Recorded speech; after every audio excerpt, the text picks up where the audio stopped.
834-0600 today. This is NIH Health Matters. I'm Joe Belinsky. A study of nearly 1.5 million adults looking at deaths from any cause found that a body mass index, or BMI, between 20.0 and 24.9 is associated with lowest risk of death compared to other BMI levels. Dr. Amy Barrington of the National Cancer Institute adds, individuals who were overweight were 13% more likely to die during the study's 10-year follow-up period than those with a normal BMI. We conducted the study to try and clarify the relationship between body mass index, which is a measure of obesity, and all-cause mortality. A normal BMI range is 18.5 to 24.9. For more on this study, visit www.cancer.gov.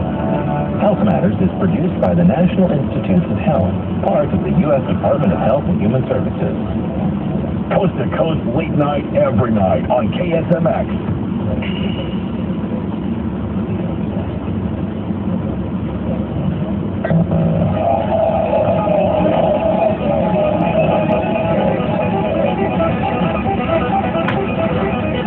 Watch out for the boogeyman! It's really not that scary to attack a little. Together, we can forge a new beginning for America. Who is us? And who is them? Listen to Let me just say I've heard your show and I can see why you carry guns. We must be that generation that stands the court history yelling, hey, jackass, get your government off my freedom! No, Lars Larson. Welcome back to the Lars Larson Show. It's Monday. And by the way, back in my home studio on the left coast of American life, phone calls and your emails.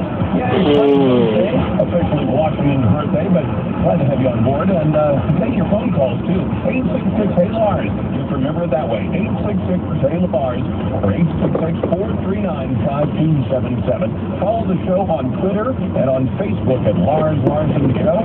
Emails go to talk@LarsLarson.com. And tonight's quick poll can be found at the website. And at the website, you can sign up for one of the premium memberships to get the downloads and the podcasts and all that good stuff. Here's the question for you. Should we make health care benefits taxable income? And if you stop to think about this one's a tough one. Because if my boss pays me in cash, I have to report it to the IRS and pay taxes on it, and I do it. If my boss is going to give me a car as part of my compensation, I have to pay taxes on that. If he gives me a house, I've got to pay taxes on that. But if he gives me health insurance, no matter how much or how little, it does not count as taxable income right now. Now, here's the argument being made. They released a survey from the Kaufman Foundation that says that they actually surveyed the top economics. That means how many people think that health care benefits agree. those people are stupid. I don't want the government to have more ways to reach into your pocket or my pocket. That's objection number one. Objection number two. Anything you tax, you'll get less of. If you tax pollution, like tax raffles, go and sell it. If you tax health insurance benefits, fewer people will be given those benefits by their employer. It's an additional cost, and it's going to be a high one. So we'll talk about that tonight. Tensions are still high in the state of Wisconsin, but as we understand it tonight, the teachers and others are going back to work tomorrow. And the president, he had a little mess up. He referred to the Wisconsin fight as being about firefighters and cops, and the thing is, they're specifically from the so-called collective bargaining rights, which, by the way, they're not losing their collective bargaining rights. And I'm kind of angry at everybody, including Fox, who has been saying that. What they're losing is, number one, the ability to collect union dues through a state payroll system. Ask yourself whether or not you think that unions, private organizations that you belong to, should be able to collect their dues through a public payroll system. To me, that's misuse of taxpayer equipment. They can't do that any more than I can have somebody from the county I live in come over and pave my driveway. I don't get a chance to use public resources for my personal gain. The union shouldn't either. That's point one. Point two is that the unions need to let their employees, their members, have a choice once a year. So they can choose to be in the union or not. Why do you think the unions are afraid of that? Because an awful lot of members would say, well, maybe we're getting out. We're tired of this union stuff. You realize in the private sector, it's now down to just over 6% of workers are represented by a union. In public sector jobs, the number is hugely high, but that's because of the advantages they enjoy when they're organizing among the government workforce. In the real world, out here where the rest of us taxpayers live, most people are happy to be out from under the yoke of a union. They want to represent themselves. They don't want somebody else doing it. And all the unions really seem to care about is the dues they get. We'll get into that as well. 866-439-5277. Oh, and in a moment, we're going to talk to Chris Edwards from the Cato Institute about whether or not more states are going to follow Wisconsin's lead and try to outlaw. Now, even this is a misstatement of it. Outlaw collective bargaining. They're not outlawing collective bargaining. They're just saying it should be limited to wages and benefits and not all the rest of that nonsense. Amanda Carey's going to join us later on in the hour. He reports for the Daily Caller, which we admire as one of the better new online news services.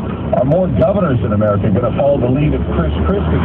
Boy, I sure hope so. Scott Walker seems to be one of them. And we'll talk about, one of Christie's advisors is thinking about a political action committee. We'll talk about that as well. And our food riots about to happen? They seem to be a big concern. I don't think here in America, and I'll tell you why. Americans always pay a tiny fraction of the nothing that they used to pay for their food costs. That doesn't happen overseas. Overseas, in some economies,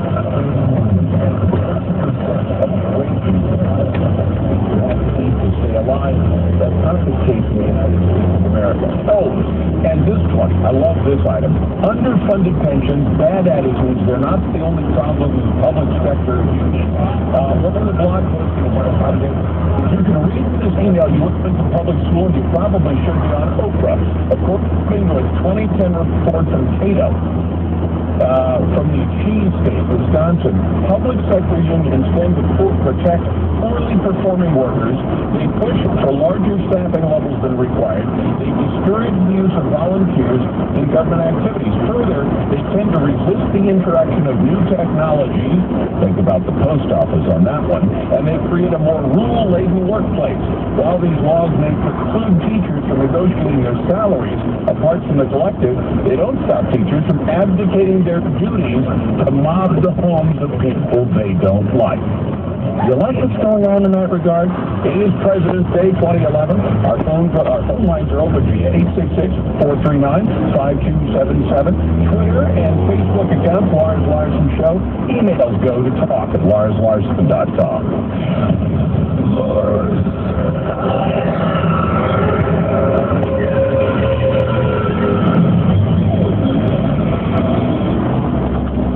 I'm about 60 days into my P90X transformation, and now is when I realized just how truly out of shape I was. Hey, it's Lars Larson. I know, it's hard to get up in the morning. It's hard to get that workout going, but I'll tell you what, P90X says you got to bring it, and I've been bringing it, and guess what? It's producing results for me. I was getting old before my time. I was packing on pounds I didn't need. Now I'm into a pant size a full 2 inches smaller than I was just 60 days ago. And Tina's giving me looks too. She says I look cute now. I can actually keep up with her because she's been working out as well. There's a no-risk guarantee for P90X just for the folks who listen to me. The makers of P90X are so confident that their product will get you into the best shape of your life the way it's doing for me. They're offering an unprecedented 90-day money-back guarantee. Use it for 90 days. If you aren't blown away, get your money back. Call them right now. Do what I did 60 days ago. Call 800-527-7780. That's 800-LARS-780. Or click on the P90X banner at larslarsson.com. Again, call 800-LARS-780 or larslarsson.com. Attention,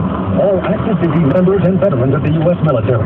Your proud service to your country entitles you with the right to participate in special VA loan programs with benefits not available to the general public, like the ability to purchase a new home with no down payment or mortgage insurance, or refi with cash out up to 100% of your present home equity with less strict credit criteria. You are entitled to these benefits.